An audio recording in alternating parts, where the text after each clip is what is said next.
आपल्याला ना समोरच्या व्यक्तीचं सगळंच छान वाटतं, सुंदर वाटतं. आपल्यापेक्षा सुद्धा समोरच्या व्यक्तीकडे असणारी प्रत्येक वस्तू छान आहे, सुंदर आहे असंच आपल्याला वाटत असतं. तुमची बॅग छान आहे हो, शूज किती मस्त आहेत, कुठून घेतले?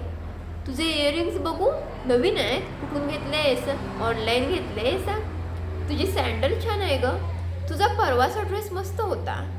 असं काही ना काहीतरी असतं जे आपल्याला छान वाटतं.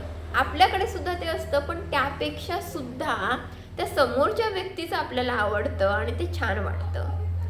बरं, अशी कॉम्प्लिमेंट समोरच्या माणसाला देणं यात काही चूक नाही, पण त्या कॉम्प्लिमेंटला ना हिरमुसलेपणाची किनार नको.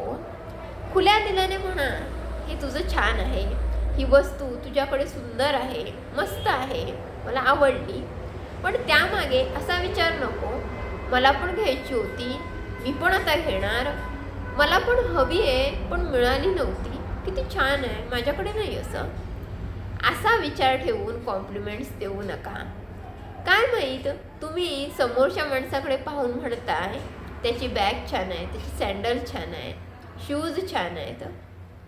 काय माहीत आपल्याला तुमच्या आजूबाजूला सुद्धा अशी एखादी व्यक्ती असेल जी तुमच्याकडे पाहून म्हणत असेल की तिचा ड्रेस ना माझ्यापेक्षा सुद्धा सुंदर आहे, तिची सॅन्डल माझ्यापेक्षा छान आहे, तिची बॅग मस्त आहे, त्यांचा शर्ट छान आहे, त्यांचं घर सुंदर आहे, त्यांची कार छान आहे.